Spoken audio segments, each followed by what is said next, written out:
Kaç yıldır yaşıyorsun burada İsa? 11-12 yıl oldu. Yemekler bu arada çok lezzetli, söyleyeyim sana. Sağ olasın. Annem yapıyor yemekleri. Aşkımız annemle. O annen yapıyor burada. Aile şirketi yani. Aynen. Видишь, вон столовая написано. Ориентир тебе говорю. Пешеход. Мой взгляд нет выше голов, находится за красным восходом розовый закат, скованный. St. Petersburg'un bayanları da çok güzel. Bunları gerçek yani. Gerçekten masalsı yani. Allah'ım şöyle bir şey. Bak.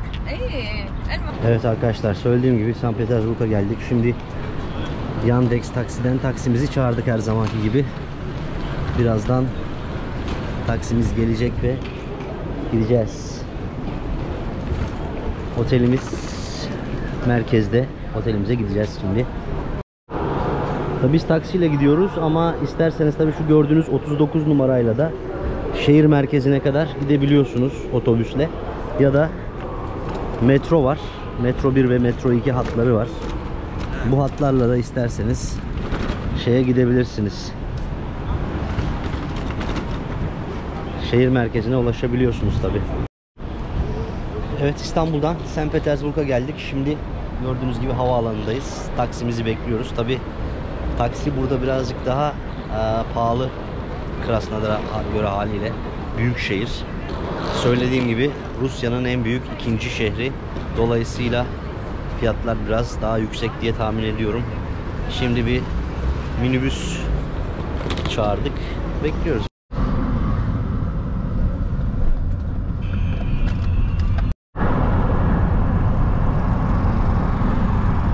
Evet, çıktık yola. Bakalım, şimdi şehre doğru gidiyoruz. Taksimizi yine önce Yandex'ten çağırdık ama havaalanının önündeki taksiler hem hazırlar, 1500 rubleye götürüyor. Dolayısıyla 500 lira yani havalimanı transferi. St. Petersburg havalimanından şehir merkezine kadar gidiyoruz. Bu arada havaalanından şehir merkezine 40 dakikada ulaşılıyor. Birazdan varacağız otelimize.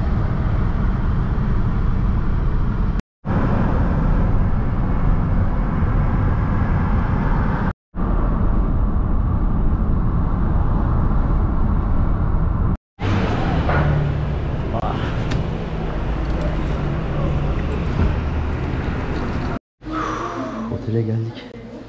Güzel, biraz eski bir bina yukarı çıkarken ama şöyle 9.3 puan almış. Çok da güzel bir yer. Bu Nevski Eklektik. Yani 5. katta ama bayağı güzel bir otel. Burası iyi bir otel gibi. Şöyle biraz göstereyim. Odaları da göstereceğim şimdi size.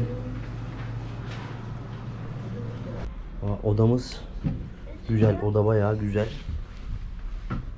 Şöyle ilk olarak size şey göstereyim. Baksanıza, banyo falan. Gayet modern ve şık. Güzel bir yer. Odamızda böyle 3 kişi için gayet yeterli. Değil mi Timur? Ve güzel. Buranın da toplam 8 gece için buraya 60.000 ruble yani 20.000 lira ödüyoruz. Baksanıza şeye, ayizemize gayet böyle 18. yüzyıldan kalma gibi. Ama güzel, manzaramız nasılmış ona da bakalım. Şey var, sokak manzarası. Nevski Prospekt burası, ana cadde.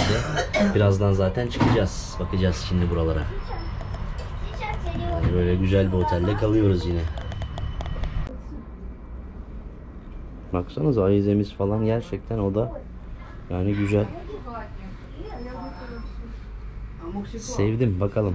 Bir tek beğenmediğim yer için asansörü yok ama onu da göstereceğim size zaten şimdi. Ne demek istediğimi anlayacaksınız. Otelimizin odaları böyle. Koridor falan güzel. Bu tek 5. kata yapmışlar ama işte buradan iniyorsun, çıkıyorsun halen. Yani eski tarihi bir bina.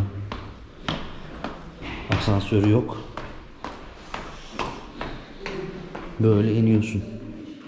Bak iniyorlar bizimkiler. Yani tam bir St. Petersburg binasının içine yapılmış güzel otantik bir otel. Ama odamız falan güzel. Söylediğim gibi fiyatı da 60.000 ruble 8 gece için. Yani şehir merkezinde kalıyorsun. Tabi biz de biliyorsunuz 3 kişiyiz. 20.000 lira. Toplam 8 gece için. Yani geceliği 2500 lira gibi bir şey oluyor. Bence uygun yani.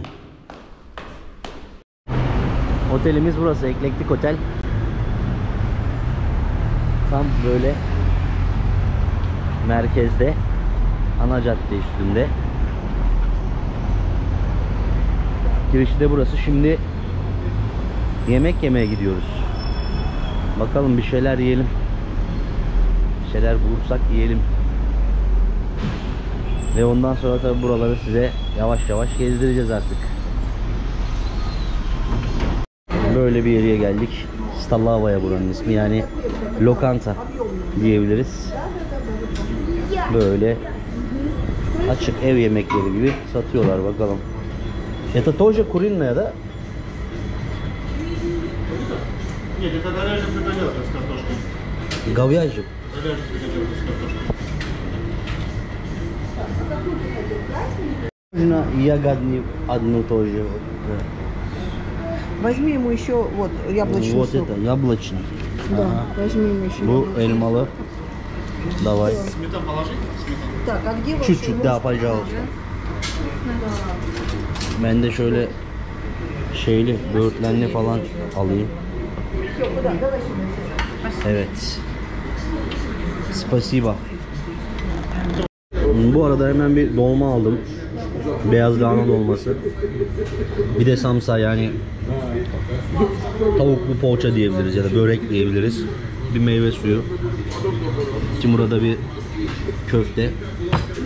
Bu arada buranın sahibi Azeriymiş. Azerbaycanlı yani. Kusura bakmayın. Kendisi sağ olsun ilgilendi. Toplam 600 ruble falan ödedik. 150 lira bunlar yani. Bu ne?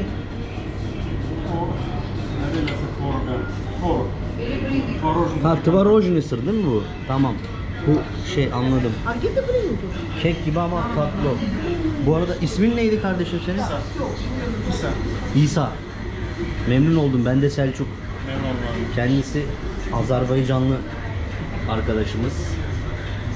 Teşekkür ederim. Kaç yıldır yaşıyorsun burada İsa? 11-12 yıl oldu. Yemekler bu arada çok lezzetli, söyleyeyim sana. Sağ olasın. Annem yapıyor yemekleri. Ha. Aşpaz annemle. O annen yapıyor burada. Aile şirketi yani. Aynen. Çok güzel, çok güzel. Sağ olasın. Biz 8 gün buradayız, geliyorum her gün sana. İnşallah. İnşallah. Memnun oldum yeniden. Görüşürüz. Sen ne? Azerbaycan'da nerelisiniz? Benim baba tarafı Nahçıvan. Nahçıvan'da. Kendim Bakü'de doğdum, Bakü'de yaşadım. Anladım. Nahçıvan Türkiye sayılır zaten. Çok, aynen. Tamam, görüşürüz. Çok memnunum. Sen çok teşekkürler. Скажи, мы где?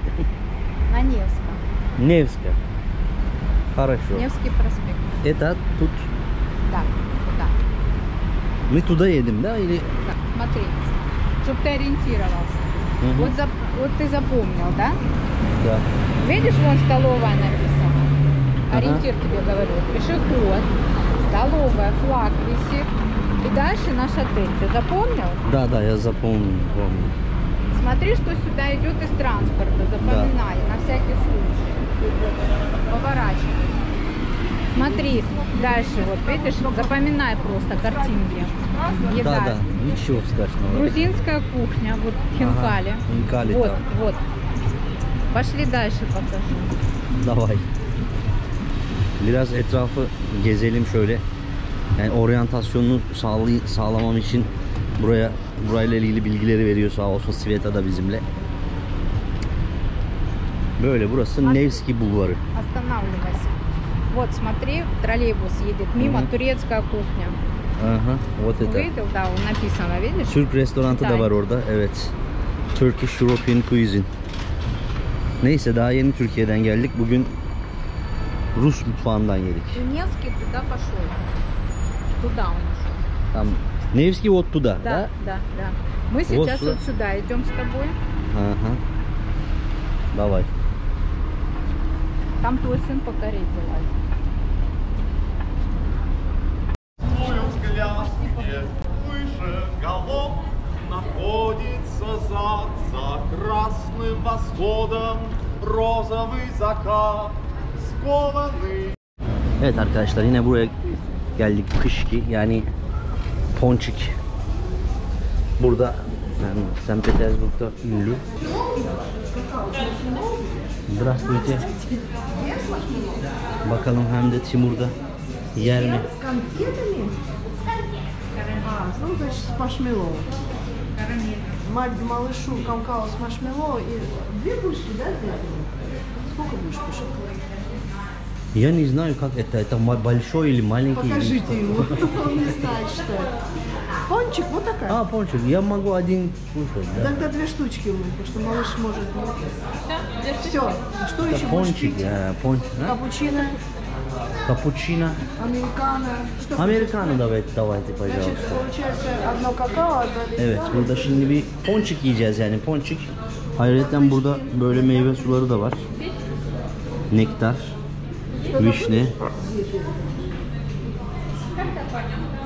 vişne, portakal, elma. Böyle de bir yere geldik. Gayet şirin, güzel. Bakalım. Ponçik yiyeceğiz, yani şey diyebiliriz. На улицу выйдем, отпустим. Marina aldı. Pişki bunlar. Yani ponçik. Тихо, подожди, как не Марина, садись рядом.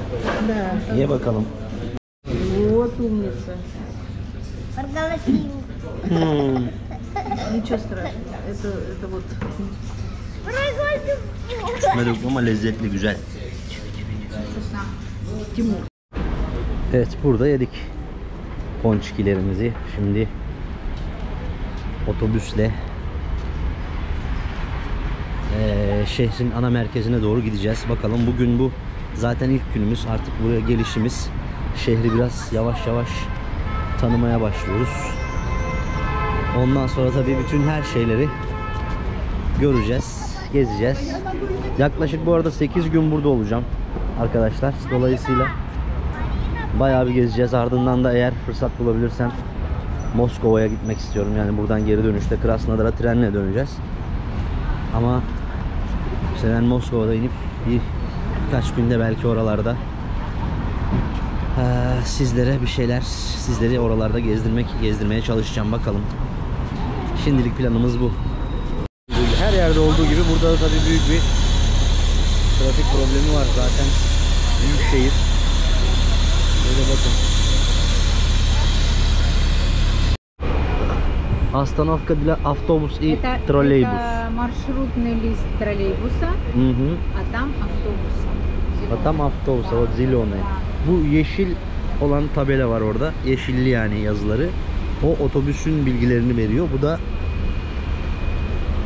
troleybüs bilgisini veriyor. Yani işte 1 numara, 10 numara, 16 nereye gittiğini gösteriyor. Böyle bir kolaylığı var. Şimdi bizde какой поедем? Какой придет, сейчас такой поедем. Понятно. Hadi bakalım. Hangisi denk gelirse onunla gideceğiz diyor. Güzel. Böyle otelimizin olduğu cadde.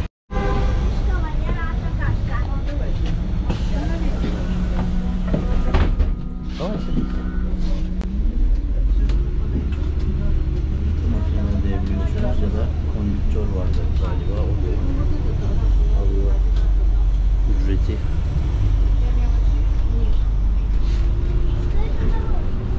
Bundan ödeniyor.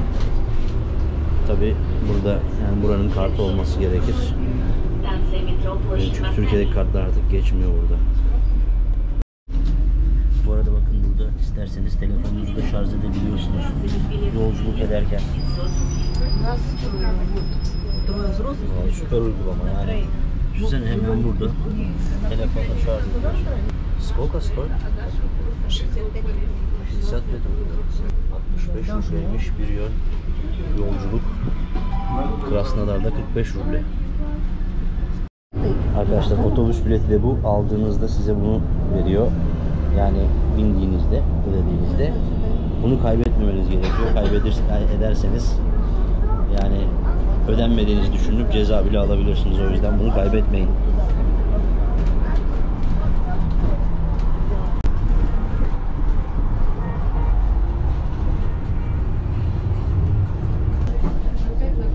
Dışarıda Ermitaj Müzesi var. Buraya da gelmek istiyorum. Bakalım şimdi bugün girmeyiz ama daha ilk günümüz. Sonra gireceğiz inşallah. Şehirle ilgili bilgilere geçmeden evvel size ilk izlenimlerimi söylemek istiyorum. İlk olarak şehir yani İstanbul'dan daha sıcak şu anda. İkincisi çok büyük ve yani binalar inanılmaz güzel bir şehir. Ama şehrin bazı bölümlerinde şu an şey var. Bir yenileme çalışması var. Bu ikincisi söylediğim gibi çok kalabalık, çok trafik var ve en önemlisi de gelir gelmez hemen Türkçe konuşan birilerini buldum.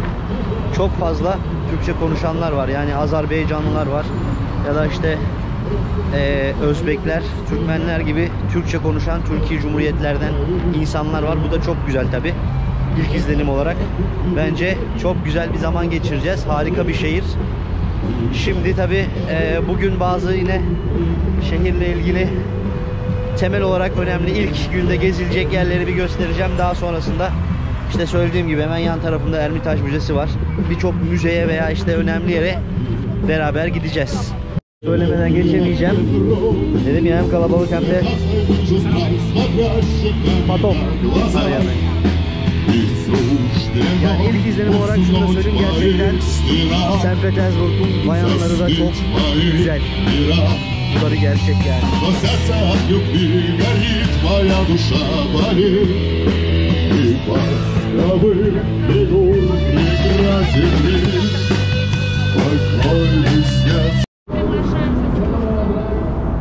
Bu kızlar da şey satıyorlar. Tekne turu satıyorlar burada. İsterseniz şu nehirde tekne turu yapabiliyorsunuz. Yaparız herhalde biz de. Tekne turlarının yapıldığı yere geldik. Galiba ilk günden biz tekne turu yapacağız. Dur bakalım.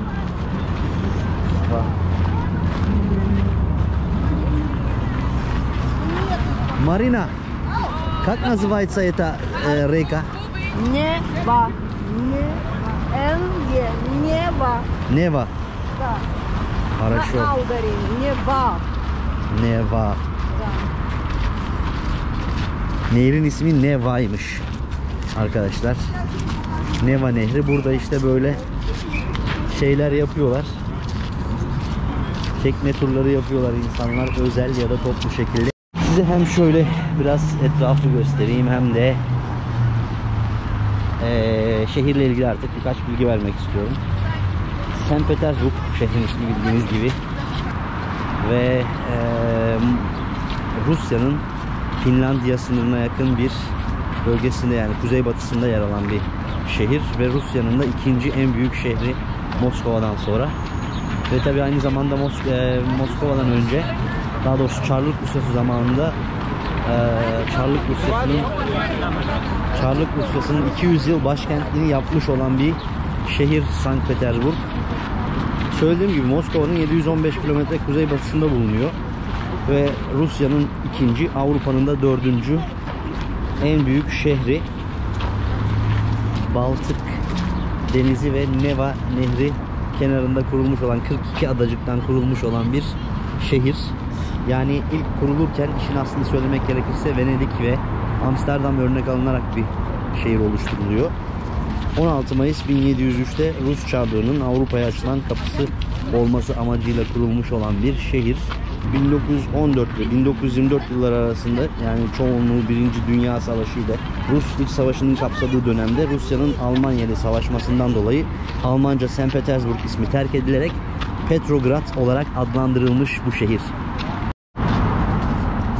Yani gerçekten mimarisi olsun, ne bileyim tarihi olsun inanılmaz muhteşem güzel bir şehir. Ya ben 10 yıl önce gelmiştim ilk kez buraya. Yani inanın o zamandan bu yana sadece şehri yenileme çalışmaları var. Yani restorasyon var birkaç. Neredeyse hiçbir şey değişmemiş. Ama yani halen güzel. Bilmiyorum, belki de 100 yıllar önceki hali de aynen böyleydi. Onu araştırmak lazım ama yani bunları koruyorlar ve bence çok güzel bir şehir. Avrupa'nın da bence en güzel şehirlerinden bir tanesi. Tabii hani İstanbul'u ayrı bir yere ayırırsak, St. Petersburg'da bence Avrupa'nın en iyi şehirleri, yani en gezilecek şehirlerinden bir tanesi. Prag işte, daha böyle ünlü Roma falan gibi, onlarla beraber öyle bir yer. Yani kesinlikle eğer görmediyseniz görülmesi gereken yerlerden bir tanesi.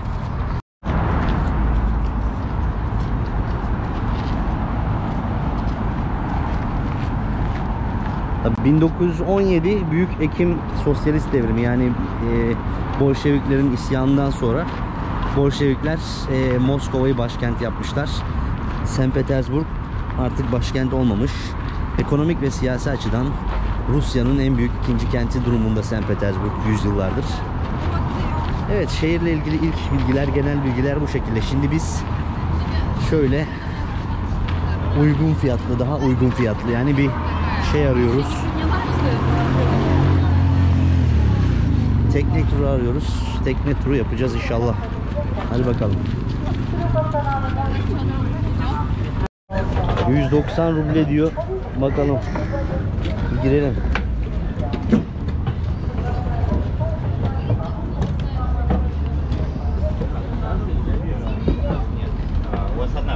Şuradan bilet alınıyor yüksek ihtimalle. Evet, kasa burası. Bilet alıyorsun. Stoymos 400 ruble bir kişi.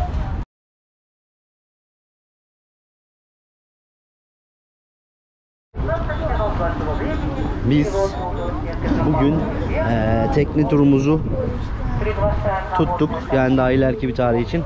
Onu yapacağız. Şimdi biraz size yürüyerek etrafı gezdireceğim. Marina, это что? Это Адмиралтейство. Admiralteystvo bunun ismi. Muzey или что это такое? Нет, это действующий.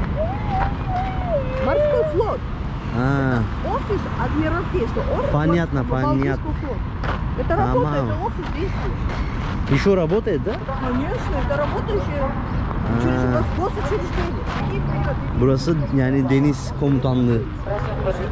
Baltiklere bakan deniz komutanlığı. Herhalde yüzyıllardır da çalışıyor. Vallahi her zaman olduğu gibi yine geniş caddeler, güzel yapılar, muhteşem parklar. Как это называется? Исаакиевский собор. Ya işte katedral da. Да. Katedral.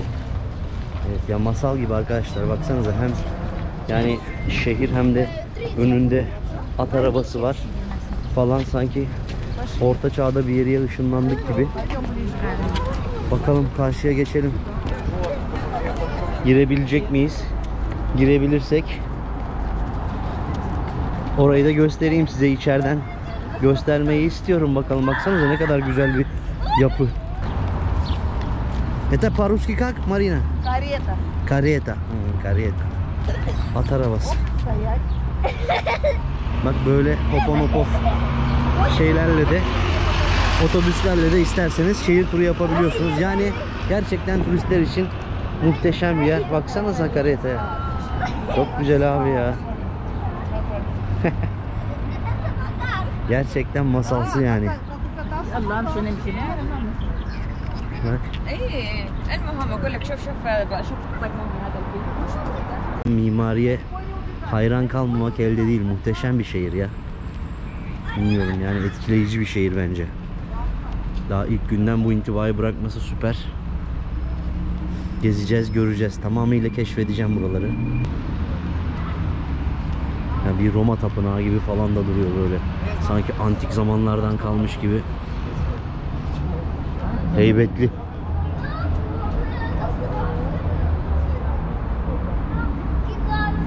Bu şehir turu yapan otobüsleri de hemen bu katedralin önünde bulabilirsiniz. Bilet ofisi de burası. Sant Isaacs Katedrali. İshak Katedrali yani. Ve katedrale girmeye karar verdik. 600 ruble giriş. Fiyatları yine zaten dolar olarak yazarım herhalde. Dolar ya da TL olarak. Dolayısıyla öğrenebilirsiniz ne kadar olduğunu. Yani 200 lira civarı bir şey zaten. Gerçekten heybetli. Kapıya bakın abi ya.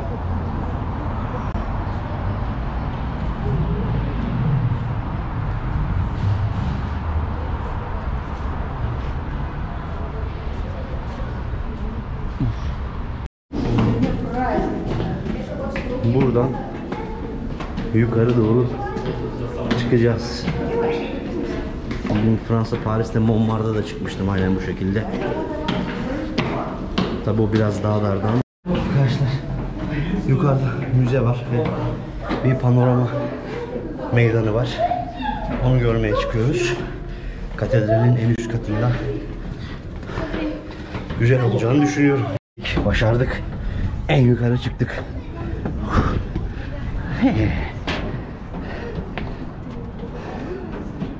Evet arkadaşlar, yukarıdan St. Petersburg manzarası da böyle işte. Şurası Ermitaj Müzesi.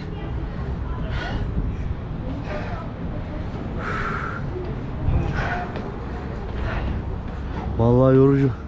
Evet arkadaşlar, çıktık buraya. Çok da güzel oldu işin aslı. Baksanıza. İnanılmaz bir manzara var. Size göstereyim biraz. Ne kadar güzel.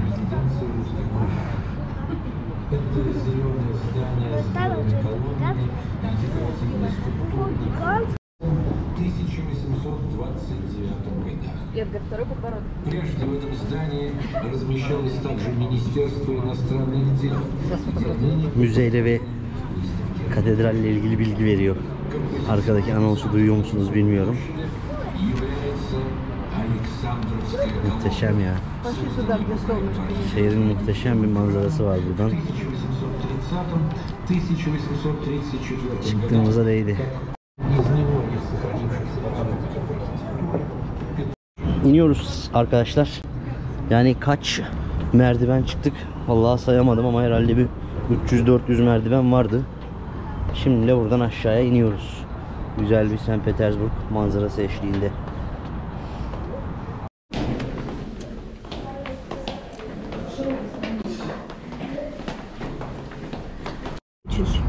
Ne alıyorsun Timur?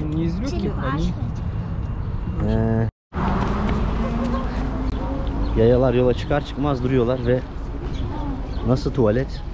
Tuvalet bile sanat eseri gibi. Bunu bile bir şekilli yapmışlar yani. Ben bu tuvalete giderim. Tuvalet ücretsiz bu arada. Onu da söyleyeyim. Gerçekten çok güzel bir şehir değil mi? Manzarası sizce de çok iyi değil mi? İnsanlar spor yapıyor, geziyor, dolaşıyor. Sürekli aktif, canlı bir yer. Ben sevdim. Куда пойдем? Как, что мы будем кушать сейчас? Evet işte amirallik binası burası. Bu sarı görkemli yapı. Ya vallahi tüm şehir sanat eseri gibi ya. Muhteşem. Arkadaşlar size tabi bu arada St. Isaac yani Aziz İzak Katedrali'ne çıktık. Hemen önünde de Aziz İzak meydanı var. Orayı gösterdim size, biliyorsunuz. Az evvel çıktık. Onunla ilgili de birkaç önemli bilgiyi paylaşmak istiyorum sizinle. Şimdi bu İsayevski Sabor diye geçiyor Rusça'da ve büyük, yani kocaman gördüğünüz gibi bir katedral ve Sovyetler zamanında burası müzeye çevrilmiş. Müze olarak kullanılmaya başlamış ve halen de o şekilde devam etmişler. Yani kilise işlevlerini de, görevlerini de yerine getirmeye başlamış Rusya Federasyonu 1990 yılında kurulduktan sonra.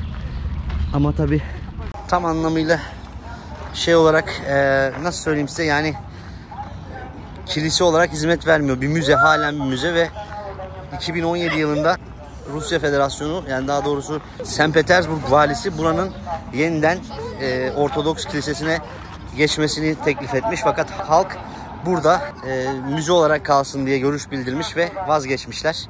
Burayı da şey olarak kullanıyorlar. Halen müze olarak kullanmaya devam ediyorlar. Bu arada da muhteşem bir gün batım manzarası oldu. Şimdi yine bir şeyler yiyeceğiz bakalım. Akşam için bir şeyler yiyip içelim. Onları da göstereyim size.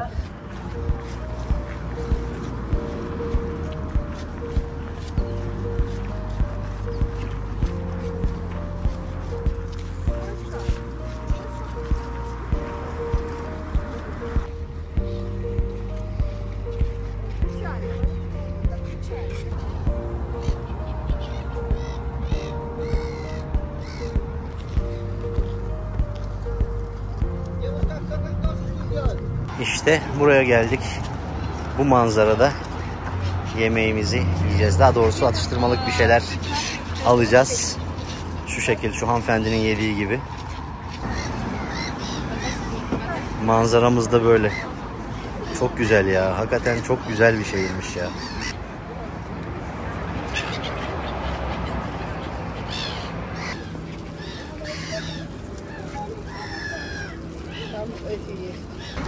Это рыбка из Невы, корюшка. Водится только здесь. İstavrit это что? Корюшка, Корюшка. эндемик, да. Tamam. Какому семейству, я не знаю, она принадлежит. Понятно. Но Я водится только посмотрю. здесь. Рыбка, Понял. да. Рыб, Водится хорошо. только здесь. Biz de patates kızartması yiyoruz. Ne yapalım? Timur'la. Это нас пристрелит. İşte arkadaşlar menü böyle. Karuşka bunun ismi. Böyle 250 gram. 250 ruble 0.20'si. 0.40'ı da 350 ruble. İnsanlar böyle sahilde yiyorlar. Bu arada arkadaşlar şu an saat 8.30. Burada beyaz geceler başladı. Dolayısıyla güneş tam olarak batmıyor. Hava yani 9.30'da karardığını, yani güneşin battığını söylüyorlar ama tam anlamıyla bir karanlık olmuyor. Tabi beyaz geceleri de göstereceğim size. İlerleyen zamanlarda gece hayatını da göstereceğim St. Petersburg'un. Ve bu videonun da sonuna geldik sevgili arkadaşlar. Umarım hoşunuza gitmiştir. Lütfen beğenmeyi, kanala abone olmayı ve yorum yapmayı unutmayın. Hepinize şimdiden çok teşekkür ediyorum. Bir sonraki bölümde görüşünceye dek kendinize iyi bakın. Hoşça kalın.